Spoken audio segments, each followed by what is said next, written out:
Saksi ahli, yang merupakan mantan kepala BNN pertama, berdebat dengan Hotman Paris, pengacara dari terdakwa Teddy Minahasa. Saksi ahli berhasil tak terjebak dengan pernyataan dari Hotman, yang terkesan mengarahkan saksi ahli untuk mendukung pernyataan bagi kliennya, Teddy Minahasa. Kalau ada penyidik yang keras kepala nih, ya, dia pakai tetap menjebak orang dan berhasil. Gimana? Saya ulangi Pak, dia menjebak pakai barang bukti, ya kan? Ya, jelas lah bukan barang bukti dari tempat lain yang disita. Ya kan? Terus waktu ditangkap barangnya itu, jadi barang bukti siapa ini sekarang? Kalau penangkapan itu waktu pemusnahan barang bukti masih ada dan dipakai kembali, itu adalah suatu hal yang tidak boleh. Barang bukti tidak boleh dipakai, apalagi itu sudah pemusnahan ya, tidak boleh lagi dipakai. Contoh kedua lagi, jangka waktu penyimpanan dilanggar, SOP jumlah yang disisihkan dilanggar. Akhirnya karena frustasi, ya si penyidik ini bandarnya pun tidak dapat. Kalau tadi kan bandar dapat, akhirnya frustasi, baru kemudian dia sadar, udah musnahkan deh semuanya, dan kemudian dimusnahkanlah narkoba tersebut. Itu bisa dibenarkan. Udah keburu diambil, salah prosedur, mau pakai mancing orang, taunya nggak dapat, buruannya nggak dapat, ya udahlah, ini hancurkan aja deh, musnahkan aja. Itu bagaimana? Boleh nggak? Yang pasti saya katakan tadi, memancing tidak boleh pakai barang bukti. Memancing itu adalah pakai uang. Ya. Makanya yang ada undercover buy, bukan undercover sell. Ya. Dan lagi-lagi, Hotman Paris terkena teguran oleh hakim karena memberi pertanyaan yang terlalu emosional kepada saksi. Bisa bawa barangnya. Kalau dia mau bekerja dengan kalau mau. Ya. Oh, artinya. Kalau dia tidak mau. Itu hal lain. Artinya Bapak sekarang. Penasihat hukum tunggu dulu dia menjawab. Terus, tunggu dia jawab dulu. Ya, kami pun belum bisa catat. Jangan dulu, pelan-pelan saja. Biar nampak poinnya itu loh. Itu maksud kita. Okay. Sebelumnya dalam aksinya menjual kembali barang bukti sabu hasil sitaan, Teddy Minahasa bermodus menyisihkan barang bukti dengan tujuan untuk undercover buy. Namun, menurut mantan kepala BNN, tindakan tersebut tak lazim dilakukan oleh penyidik. Bahkan, menurut mantan ketua BNN, hal tersebut tak pernah dilakukan oleh penyidik sepanjang sejarah. Untuk kasus, bukan kasus ini ahli, karena kita tidak boleh langsung ke kasus ini, karena ahli. Contoh kasus adalah namanya Tuan Takur. Tuan Takur ya berarti Tuan Takur, ingat dulu ahli.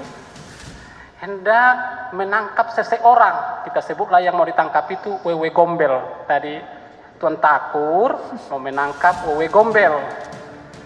Selanjutnya Tuan Takur ini menyuruh anak buahnya, namanya si Polan. Berarti tadi ada Tuan Takur mau menangkap si Wewe Gombel, terus menyuruh anak buahnya namanya si Polan.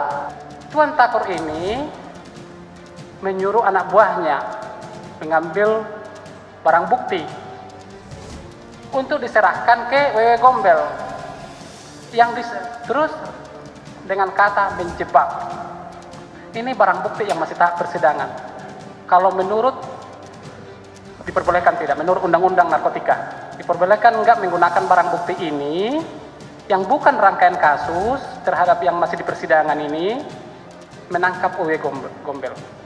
Kalau barang bukti yang dipakai saya rasa ya sangat salah gitu ya. Jadi itu tidak lazim dan tidak diizinkan. Memancing memakai barang bukti itu satu hal yang sangat tidak lazim dan tidak pernah dilakukan oleh para penyidik kita.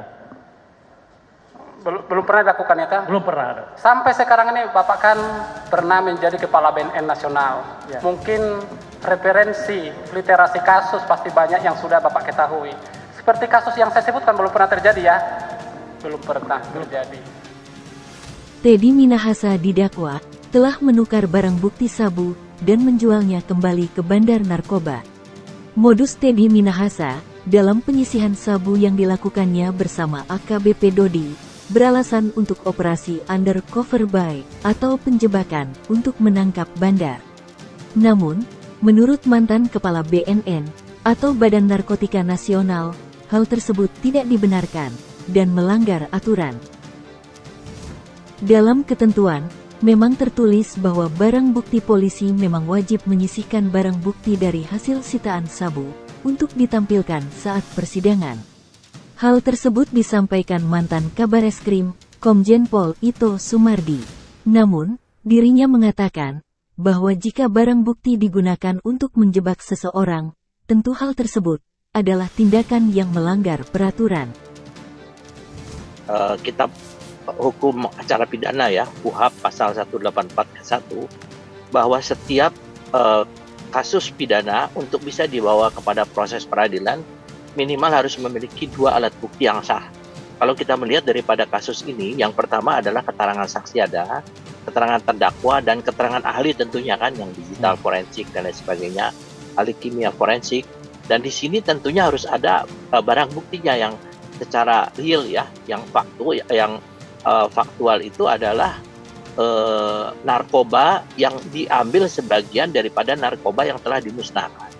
Nah, itu adalah peraturannya demikian. Nah, sehingga disinilah yang mungkin menjadi menarik, karena barangkali ada satu kasus yang terungkap bahwa narkoba yang disisihkan itu sebagai sebagian alat bukti itu disalahgunakan dengan menukar dengan bahan-bahan lain ya, yang tentunya ini akan menjadi sesuatu learning point ya, atau pelajaran yang menarik atau yang betul-betul bisa bermanfaat dalam pengungkapan kasus-kasus narkoba di kemudian hari. Jadi memang ada peraturannya begitu ya, untuk kebutuhan pembuktian nanti di persidangan begitu Pak?